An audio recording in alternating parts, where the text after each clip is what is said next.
It would be interesting if the church or if people would just take the Bible and read it and just go for what it says instead of what we think. When I first became a Christian, I took it at what it said it would do. But over the years, I've caught myself allowing others to cause me to waver on my faith. Now, it wasn't their fault. It was my fault that I allowed them to let me waver on my faith and what I believed. And folks, let me tell you, if it says that we've got faith the size of a mustard seed, we can move a mountain. I believe that we can move a mountain. And if he says you can lay an ornament oil and lay hands on the sick, they shall become well, I just believe that. I've still got every page in my Bible. I hadn't ripped any out. But I could tell you this morning that many people that claim to be Christians, I could take the pages and say, everyone you don't really believe in, let's take those out, and they'd have a lot of pages missing. It's because they really don't believe. They say they believe, but really down in their heart they don't believe. They justify, they make excuses. We'll talk about excuses this morning. We'll talk about, let's just get down to where we're at today and just get to where reality is at. If you'll open your Bible this morning to the book of Luke chapter 14.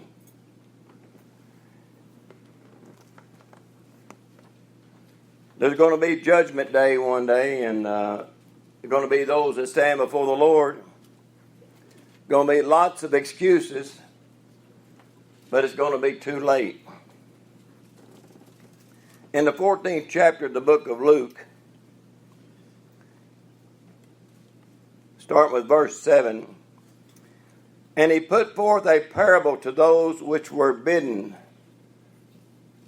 when he marked how they chose out the chief room, saying unto them, when thou art bidden of any man to a wedding, sit not down in the highest room, lest a more honorable man than thou be bidden of him.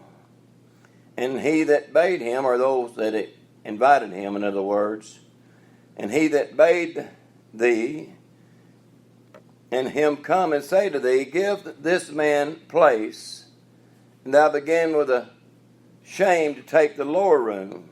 But when thou art bidden, go and sit down in the lowest room, and when he that is bade thee cometh by, may say unto thee, friend, go up higher, then shalt thou have worship in the presence of them that sat at meat with thee. For whosoever exalteth himself shall be abased. He that humbleth himself shall be exalted.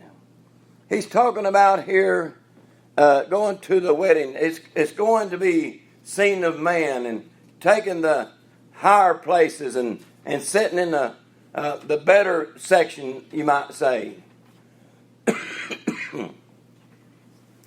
When I was a kid growing up, my mom and dad separated when I was very young, and all my life I was really just a stepchild, considered a stepchild.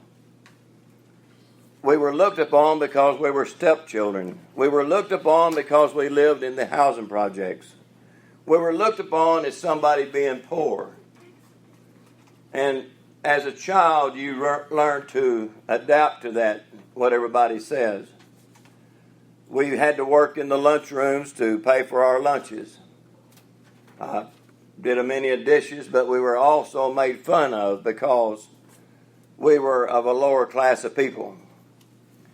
Our world is set up today that there's different classes of people.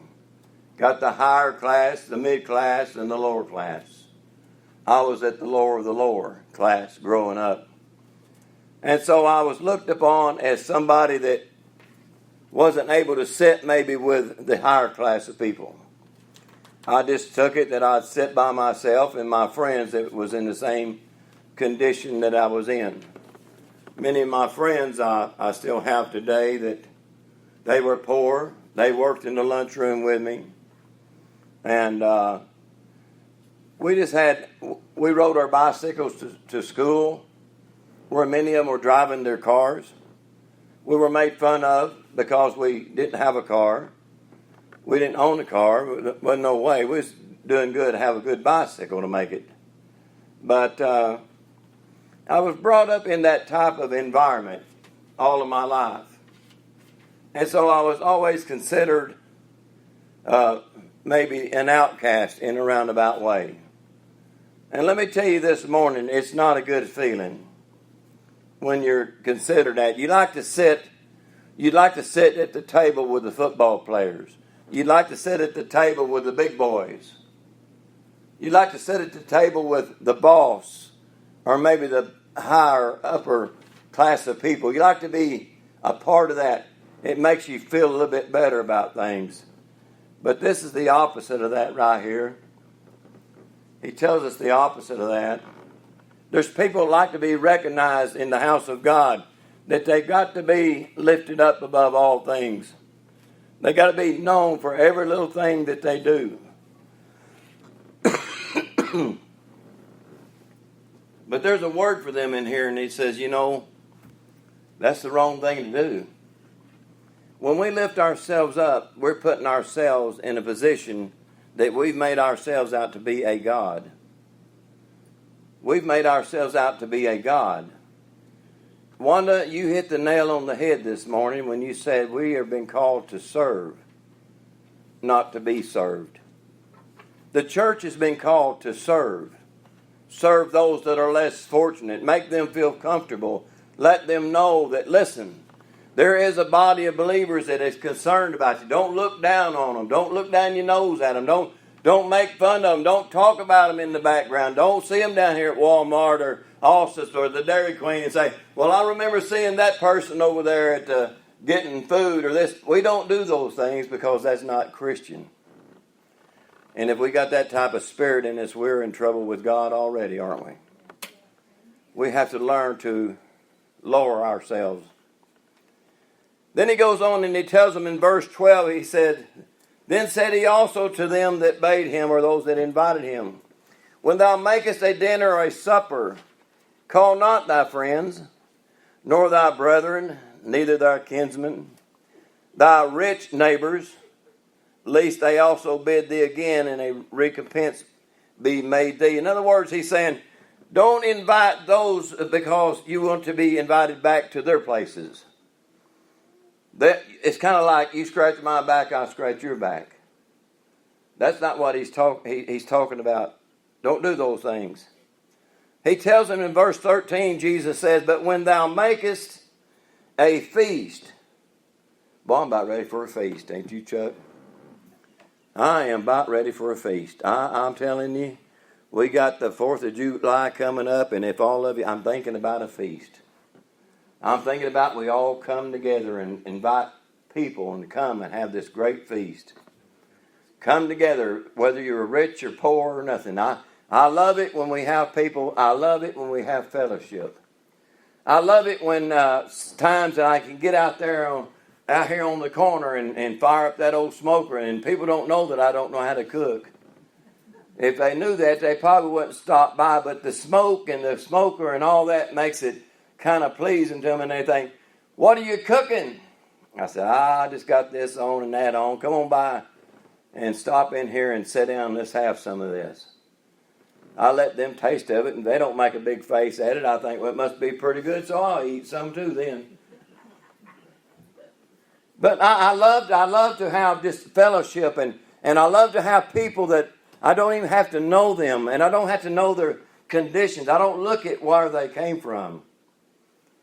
I just know that I love to have people, and I love to be able to serve and give to somebody that may not be able to give back, or maybe just those. There may be some that show up that got all the money in the world. Doesn't make me any difference. I don't have favoritism. Your money doesn't talk around here. If that'll help you out any this morning, your money does not talk around here. It doesn't talk to me. This is the Lord's house. And if you don't have no money, that doesn't persuade me to treat you any different than somebody that does. But we see here that he has called these people and give them an invitation. In verse 13 again, but when thou makest a feast. He says to call the poor. Well, man, if I call the poor, that means that they can't repay me for what I gave them. That doesn't make sense. If we're going to grow the church, let's grow the church with people with money. That makes better sense. We need people come and join the church that has good accounts. We need people that has plenty of money so that they'll benefit the church. Let me tell you something, friend. Those preachers have already got problems.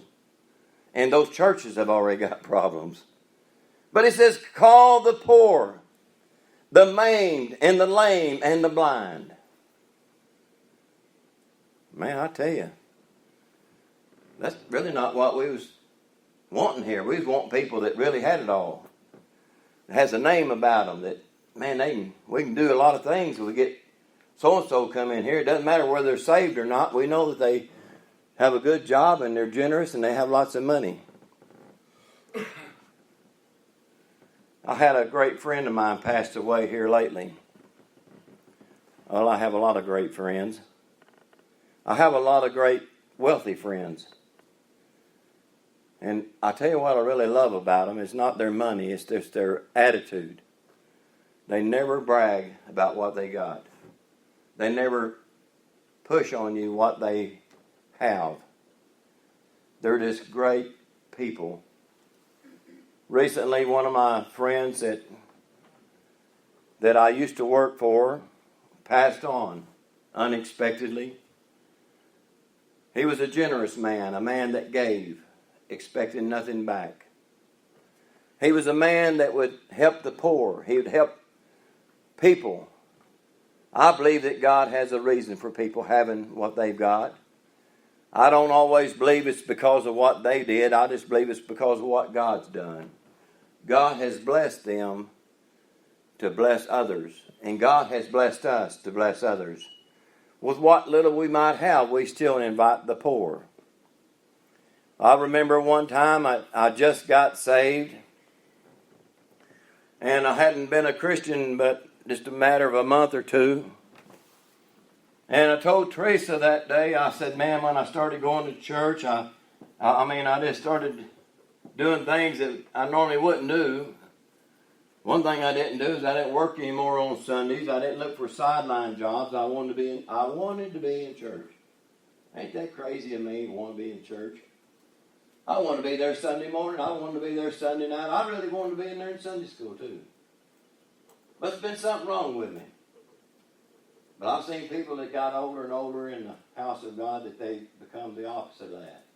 They don't want to be there. I want to be there. I want the fellowship. I want to hear the Word of God. But anyway, I got paid every 2 weeks at the job I worked at. Every 2 weeks. So I made this statement that at the church that we were going to. I said, hey, next Sunday I want everybody to come over to our house for lunch. Everybody come to eat at our house. You know, we used to do that around here a little bit. I don't even get drive-by food anymore. I mean, drive-by and throw it at me. I'll take your invitation anytime. But I'm not advertising here or nothing. It just sounds like it. But I remember inviting the whole church. There wasn't many. I mean, it was a small church. It's because I wanted to have fellowship. I wanted to feed them. Well, the previous week before that, I had a friend of mine came over, and he was helping me do some stuff, and he said, Mike, he said, I'd like to have a cup of coffee. And I believe it went like this. I'm trying to remember. It's been so long ago. And I told my friend, I said, okay. So I got some coffee, and I gave it to him. He said, I'd like to have some cream. I said, I don't have no cream. He said, well, milk will work. I said, I don't have no milk. He said, well, what about some sugar? I said, I ain't got no sugar either. He said, do you have any food? I said, no, not really. My wife, the night before, had a friend of ours that gave me he worked for Mead's Bakery.